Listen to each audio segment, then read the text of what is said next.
আসসালামু আলাইকুম। আজকে আপনাদের জন্য নিয়ে আসলাম হুকম্যানস এর সালাদ মেকারটা।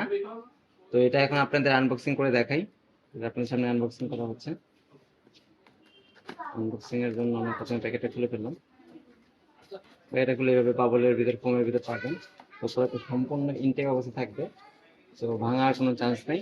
সম্পূর্ণ ফ্রেশ অবস্থা পাবেন প্রোডাক্টটা আপনারা। তো ফোমটা খুললে আপনারা কিন্তু এই প্রোডাক্টটা পেয়ে যাবেন। এটা কিন্তু দুইটা কালার হয়, একটা হলো যে বক্সে দেখতে পাচ্ছেন কালো লাল এইটা, আর একটা হলো আমরা যেটা এখন আনবক্সিং করতেছি এটা এটা হলো আপনার গ্রিন কালার, সবুজ কালার। তো এটার ভিতরে কি কি থাকবে আমরা দেখাই দিচ্ছি। এটা কিন্তু জগটা থাকবে। হুম।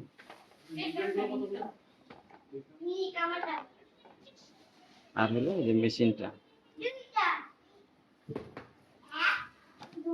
মেশিনটা জগের ভিতরেই যে আপনার আইটেম গুলো আছে সবজি কাটারের জন্য। আর এটা কিন্তু আপনার বিভিন্ন কিছু চাপারে করার জন্য।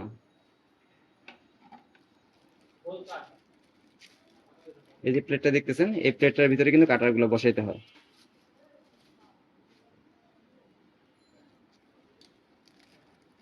এই কাটার গুলো কিন্তু আপনার এই প্লেটটাতে বসাইতে হয়। যে কোনোটা বসানোর জন্য এই যে লক দেওয়া আছে, এই লকের নিচের সাইডে দিবেন, নিচের সাইডে দিবেন।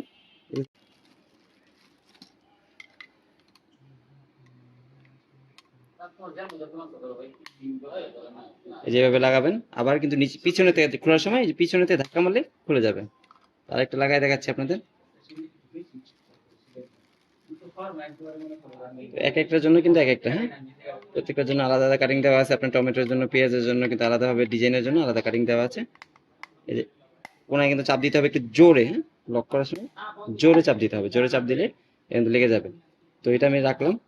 তো এখন অনেকে মনে করেন যে এটা নিয়ে কারেন্টে লাগাইলেই হয়তো অন করলে কিন্তু অন হবে, কিন্তু আসলে না। এটা কিন্তু অন হয়ে লাগাইলেই অন হবে না, কারণ এখানে যে একটা দেওয়া আছে এটা কিন্তু একটা লক দেওয়া থাকে। এই লকটা যতক্ষণ পর্যন্ত কাজ না করবে ততক্ষণ পর্যন্ত এটা হবে না, হ্যাঁ। এখানে কিন্তু আপনার এই যে সম্পূর্ণ এটা বুশিং করা আছে, ঠিক আছে।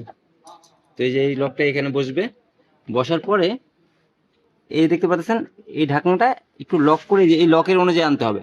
লকে না আনলে কিন্তু হবে না। আমি তাহলে এটা বসে লকের কাছাকাছি বসে এই লেভেলে আনতে হবে। এই যে এইখানে যে এইটা দেখতেছেন, একটু দূরে নেন, এই লেভেল অনুযায়ী আনতে হবে। এই লেভেল অনুযায়ী আনলে তখন কিন্তু এই সুইচটা কাজ করবে। এই যে দেখেন শব্দ হবে, একটা শব্দ হলে বুঝবেন যে না সুইচটা যা টিপ লাগতেছে। যে সুইচটা টিপ লাগতেছে তার মানে আপনাদের সেট আপ ওকে আছে। যদি সুইচটা টিপ দিলে এরকম না হয় তাহলে আপনাদের সেট আপ ওকে নাই।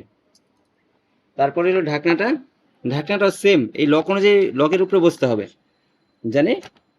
এই যে সুইচটা টিপ লাগে, তারপর আপনারা যে কোনো কিছু করতে পারবেন। আমরা দেখাই দিচ্ছি এটা কারেন্টে লাগায় সুইচটা অন করে। এই আমি আপনাকে বললাম যে লক না হয়, এই যে লকটা খুলে দেখলাম, এই যে লকটা খুলে এই টিপ দিচ্ছি, দেখেন চলতেছে না, কারেন্টের লাইন কিন্তু আছে, চলতেছে না। তার মানে আপনি যতক্ষণ পর্যন্ত লকটা পারফেক্টলি হবে না হবে ততক্ষণ পর্যন্ত চলবে না। এই যে আবার দিচ্ছি, ওই যে আবার চলতেছে, তখন আপনি এখান দিয়ে পেঁয়াজ মরিচ সব কিছু দিতে পারবেন, হ্যাঁ।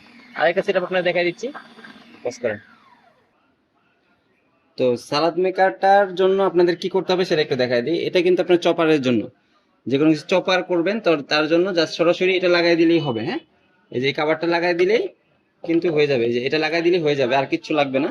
এই যেটা লাগাইছি আমরা এটা লাগাই দিলেই হয়ে যাবে। কিন্তু সালাদের জন্য কিন্তু আমরা যে সালাদ মেক করবো, সালাদ মেকের জন্য কিন্তু আপনার এটা না, এটা কিন্তু আপনার চপিং এর জন্য। যেমন আদা রসুন করবেন সেটার জন্য আদা রসুন পেস্ট করবেন, মাংসের কিমা ভাজা এই কারণে কিছু করবেন, এটার জন্য হলো এইটা। বা আপনার সালাদের জন্য কিন্তু এই কাটিং গুলো প্লাস এটা কিন্তু কাটিং এর জন্য। তো সালাদের জন্য আমাদের ফার্স্টে বসাইতে হবে এই যে এটা সেট করে দেখে, এই যে ভিতরে ঢুকাবেন, এই যে ভিতরে এই যে দেখেন লক দেওয়া আছে। তো লকটা অনুযায়ী পুরোটা ভিতরে ঢুকবে। ঢুকলে আপনি ডান পাশে যখন মোচড় দিবেন তখন কিন্তু লকটা হবে, এটা পুরোটা ঢুকে নেই।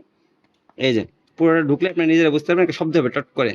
তারপর আপনি ডান পাশে একটা ঘুরাই দিলে এই যে এটা সম্পূর্ণ লক হয়ে গেছে। এখন টান দিলে আসবে না, তার মানে এটা লক হয়েছে। এখন যদি আপনি মেশিনে চালান তাহলে কিন্তু আপনার সালাদ মেকারের কাজ করবে, হ্যাঁ। তো এটা ঘুরবে, ঘোরার পরে আপনি যেখান থেকে যা যা দিবেন, ঢাকনার উপরে যা যা দিবেন তাতেই চপ হবে, সালাদ হবে। আর চপারের জন্য এটা ইউজ করবেন।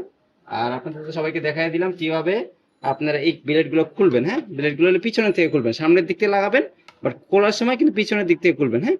এই যেই সাইডে যে চাপ দিয়ে লাগাইছেন না, এই যে সেই সাইড দিয়ে চাপ দিবেন, তাইলে হবে।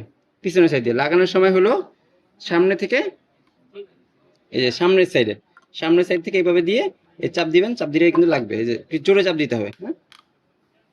আর খোলার সময় হলো এই যে পিছনের সাইড থেকে দিবেন, পিছনের সাইড থেকে ধাক্কা দিতে হবে। ধন্যবাদ সবাইকে। আমাদের থেকে অর্ডার করতে পারেন, অথবা যে কোনো জায়গাতে অর্ডার করলে আপনি প্রোডাক্ট ইউজ করতে পারবেন। ধন্যবাদ সবাইকে, আসসালামু আলাইকুম।